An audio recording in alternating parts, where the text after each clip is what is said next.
Você vai ouvir agora Evangelho e Vida, um programa que trata das máximas morais do Cristo à luz do pensamento espírita.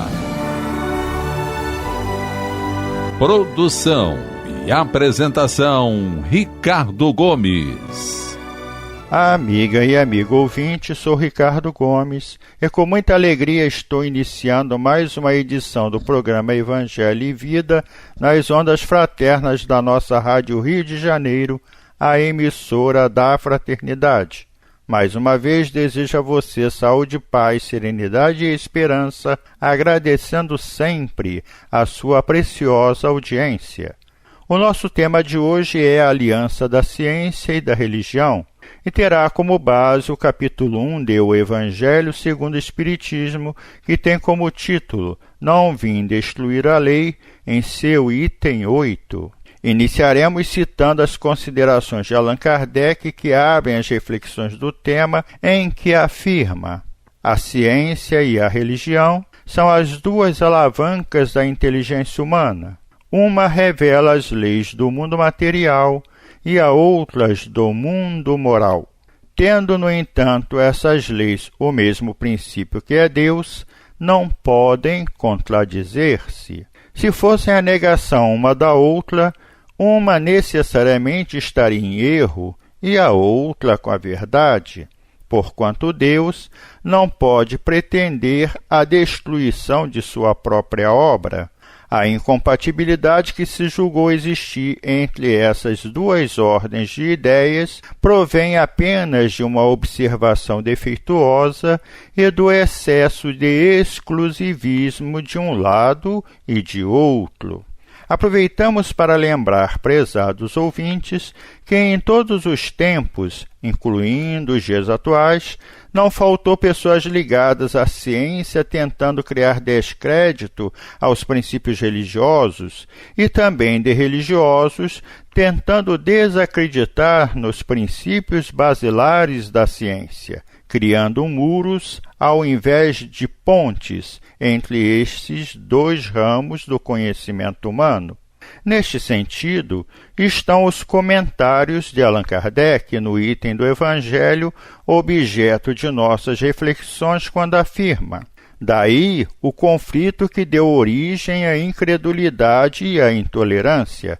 São chegados os tempos em que os ensinamentos do Cristo têm de ser completados, em que o véu intencionalmente lançado sobre algumas partes desse ensino tem de ser levantado, em que a ciência, deixando de ser exclusivamente materialista, tem de levar em conta o elemento espiritual, e em que a religião, deixando de ignorar as leis orgânicas e imutáveis da matéria como duas forças que são, apoiando-se uma na outra e marchando combinadas, se prestarão mútuo concurso.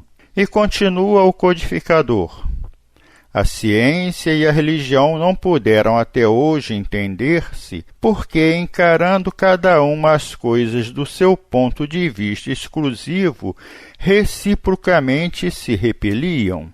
Faltava o que encher o vazio que as separava, um traço de união que as aproximasse. Esse traço de união está no conhecimento das leis que regem o universo espiritual e suas relações com o mundo corpóreo. Leis tão imutáveis quanto as que regem o movimento dos astros e a existência dos seres. Uma vez comprovadas pela experiência essas relações, nova luz se fez. A fé dirigiu-se à razão.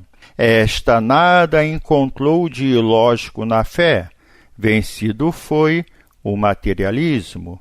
É toda uma revolução que neste momento se opera e trabalha os espíritos. Após uma elaboração que durou mais de 18 séculos, chega ela à sua plena realização e vai marcar uma nova era na vida da humanidade. Falando em particular do Espiritismo, ele surge em pleno tempo de grandes transformações no processo iluminista do século XIX, quando a razão ganha espaço de destaque em detrimento da fé cega, adotada até então pelas religiões. Vejamos apontamentos de Allan Kardec no capítulo 1 de A Gênese, intitulado Caráter da Revelação Espírita, quando afirma: por sua natureza, a revelação espírita tem duplo caráter.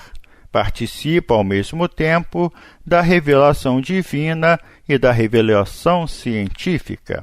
Participa da primeira porque foi providencial o seu aparecimento, e não o resultado da iniciativa nem de um desígnio premeditado do homem.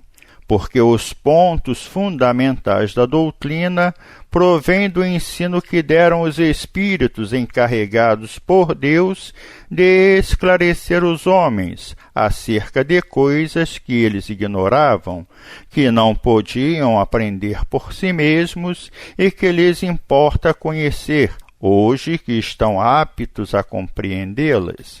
Participa da segunda por não ser esse ensino privilégio de indivíduo algum, mas ministrados a todos do mesmo modo, por não serem os que o transmitem e os que o recebem seres passivos, dispensados do trabalho da observação e da pesquisa, por não renunciarem ao raciocínio e ao livre-arbítrio, porque não lhes é interdito o exame, mas, ao contrário, recomendado. Numa palavra, o que caracteriza a revelação espírita é o ser divina à sua origem e da iniciativa dos espíritos, sendo a sua elaboração fruto do trabalho do homem. Como meio de elaboração, o Espiritismo procede exatamente da mesma forma que as ciências positivas, aplicando o método experimental. O Espiritismo e a ciência se completam reciprocamente. A ciência, sem o Espiritismo, se acha na impossibilidade de explicar certos fenômenos só pelas leis da matéria. Ao Espiritismo, sem a ciência, faltariam apoio e comprovação. O estudo das leis da matéria tinha que preceder o da espiritualidade, porque a matéria é que primeiro fere os sentidos. Se o Espiritismo tivesse vindo antes das descobertas científicas, teria abortado, como tudo quanto surge antes do tempo. Quanto ao futuro do Espiritismo, afirma com severidade o codificador: caminhando de par com o progresso, o Espiritismo jamais será ultrapassado, porque se novas descobertas lhe demonstrassem estar em erro acerca de um ponto qualquer, ele se modificaria nesse ponto. Se uma verdade nova se revelar, ele a aceitará.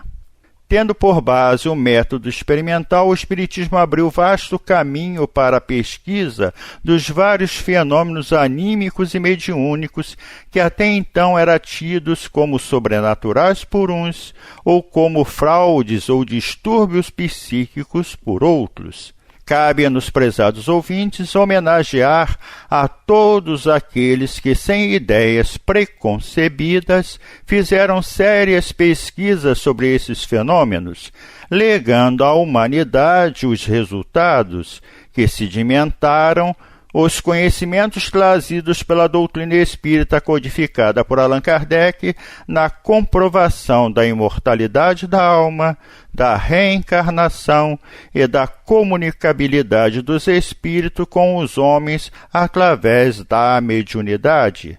Citaremos aqui alguns dos mais ilustres fontes, Wikipédia e sites diversos. O primeiro é Hippolyte Léon Denisard Rivail.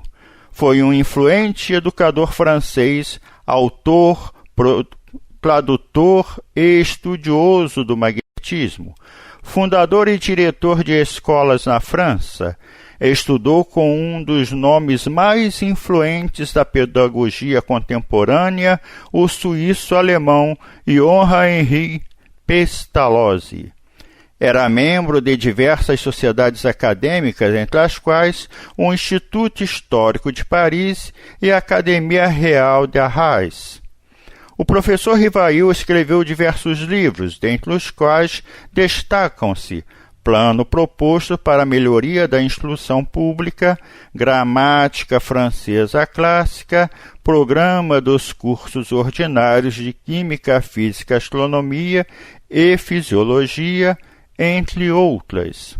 Conforme o seu próprio depoimento publicado em obras póstumas, foi em 1854 que o professor Rivail ouviu falar pela primeira vez do fenômeno das mesas girantes, sem dar muita atenção ao relato naquele momento, atribuindo-o somente ao chamado magnetismo animal, do qual era estudioso. Durante esse período também tomou conhecimento da psicografia e passou a fazer sérios estudos dos fenômenos espíritas e do mundo espiritual com auxílio de diversos médiuns. Com o pseudônimo de Allan Kardec, seu nome em uma existência passada quando era monge druida, publica diversas obras resultantes dos ensaios ditados por diversos espíritos, incluindo grandes vultos da ciência, da filosofia e da religião. Em 1857, com a publicação do Livro dos Espíritos, fruto desses ensinos, inicia a divulgação do Espiritismo para o mundo.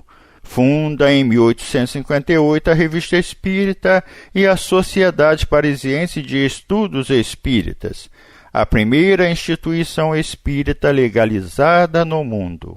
Outras obras publicadas como Allan Kardec, O que é o Espiritismo, O Livro dos Médiuns, O Evangelho segundo o Espiritismo, O Céu e o Inferno e a Gênese, entre outras. Outro, Sir William Crookes, físico e químico nascido na Inglaterra, foi o descobridor do talho da matéria radiante e inventor do tubo de raios catódicos, além do processo de amalgamação que é utilizado até hoje nos garimpos. Em 1855, pelo seu trabalho de estudos da fotografia da Lua, é admitido na Sociedade Real de Londres, órgão subsidiado pela coroa inglesa que mantinha os cientistas.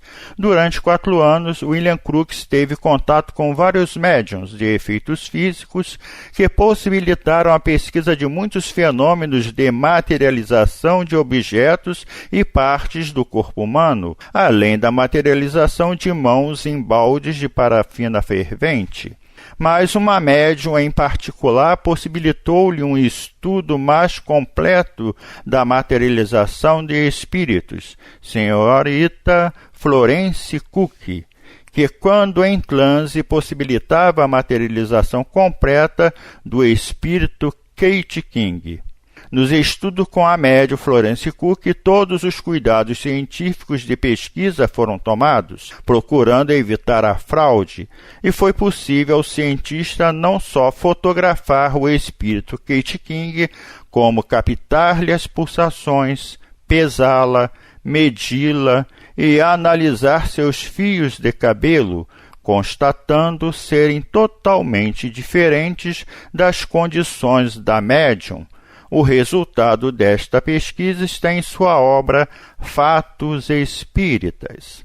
Dr. Gabriel Delany, engenheiro francês, estudou os fenômenos entre 1874 e 1926. Fundou a União Espírita Francesa em 1882 e o jornal Le Spiritisme no mesmo ano. Em 1896, fundou a Revista Científica e Moral de Espiritismo. Em 1904, juntamente com Charles Richer, e outros estudiosos, presenciou os prodigiosos fenômenos de materialização de Vila Carmen, em Argel.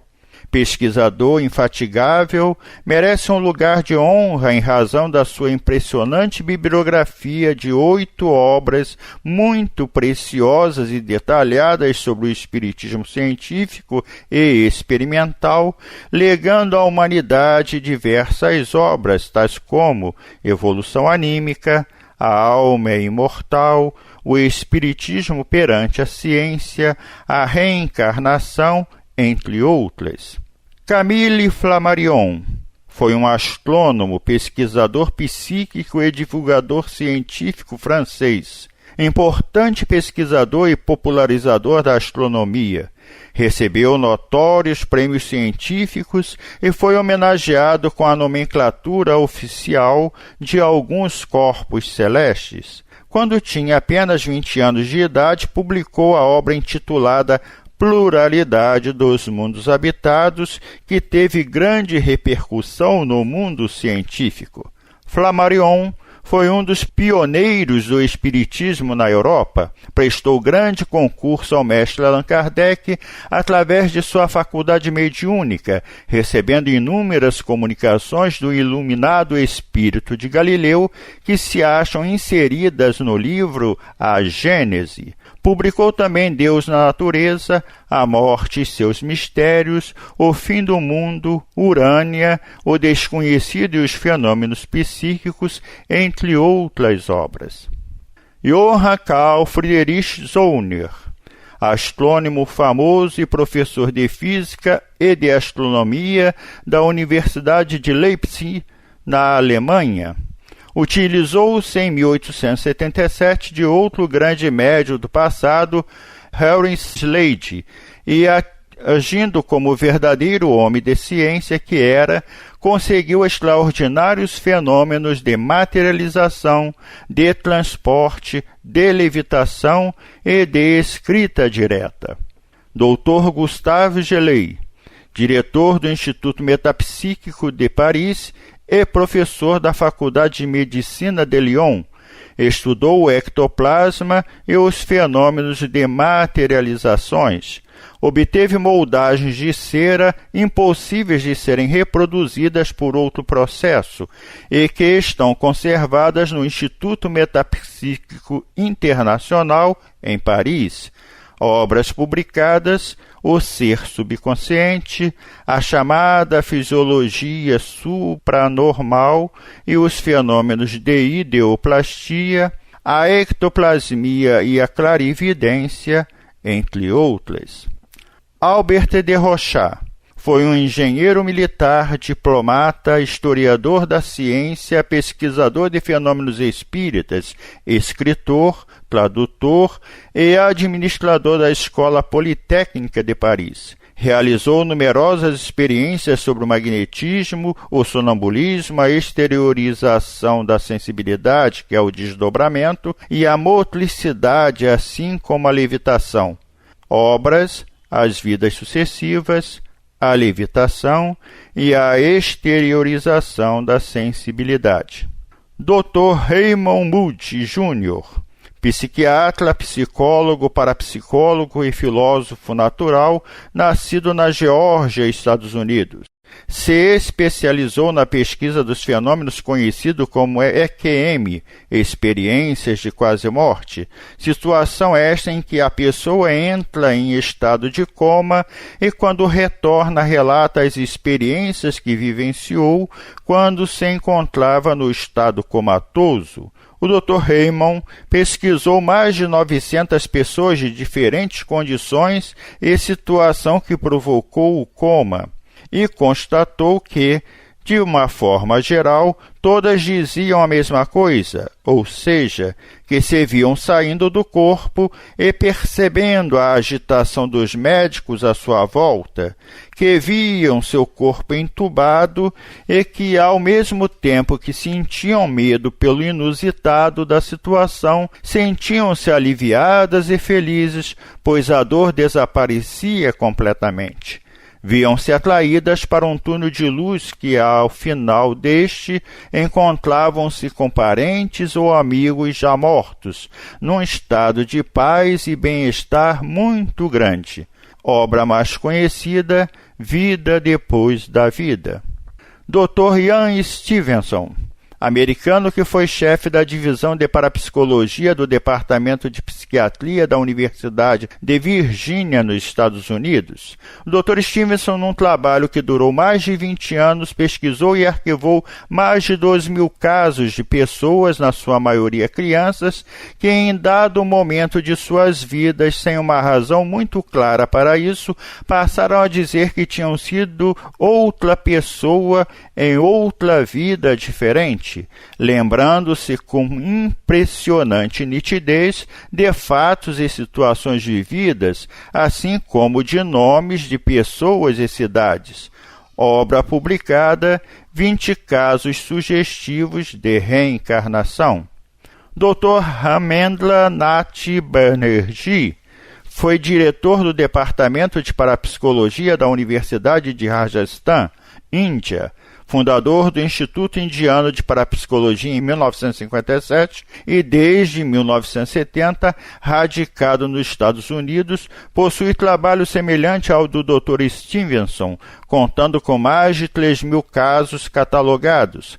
Relata 3 casos interessantes ocorridos na Índia e Sri Lanka de crianças que, levadas por seus pais atuais, conviveram um tempo com suas famílias anteriores. Obra publicada, Vida Pretéria e Futura, um impressionante estudo sobre reencarnação. Doutora Elizabeth Kluber-Huss, médica suíça naturalizada americana, sendo a primeira a se ocupar cientificamente do estudo da morte e a principal iniciadora da tanatologia, ciência que estuda a morte, em 1966. A doutora Elizabeth, através da preparação de seus seminários sobre a morte e seus contatos com vários pacientes terminais, pôde vivenciar uma série de experiências chamadas por ela de místicas, que lhe comprovaram que a morte não existe, sendo apenas um passo novo no estágio na evolução do ser. Dentre seus vários livros destacam-se esses 2, Morte, Estágio Final da Evolução, de 1974, e A Roda da Vida, publicada em 1998. Hernani Guimarães Andrade nasceu em Araguari, Minas Gerais, tornou-se espírita aos 16 anos de idade, cursou Engenharia Civil na Escola Politécnica da USP, formando-se em 1941. Fundou em 1963, juntamente com outros estudiosos do aspecto científico da doutrina, o Instituto Brasileiro de Pesquisa Psicobiofísicas, com sede em São Paulo. Obras publicadas: Novos Rumos à Experimentação Espírita, 1960, Parapsicologia Experimental, 1967, A Matéria Psi, 1972, Morte, Renascimento e Evolução, 1983, Espírito, Perispírito e Alma, 1984, Reencarnação no Brasil, 1988, entre tantas outras. Citamos ainda Leon Denis, César Lombroso, Alexander Aksakoff, Ernesto Bozano, Frederic Myers, Lamartine Palhano Jr., Arthur Conan Doyle, Jorge Andréa e muitos outros que merecem igualmente a nossa gratidão. E assim encerramos, agradecendo ao amigo Arcleide Soares pela edição de nossos programas e desejando a você que nos ouve muita paz, amor, harmonia e esperança. Torne-se um colaborador do Clube da Fraternidade, filie-se ou atualize o seu cadastro pelo telefone 3386-1422. Fique com Deus e até o nosso próximo programa, se Deus assim o permitir. A Rádio Rio de Janeiro apresentou o programa Evangelho e Vida.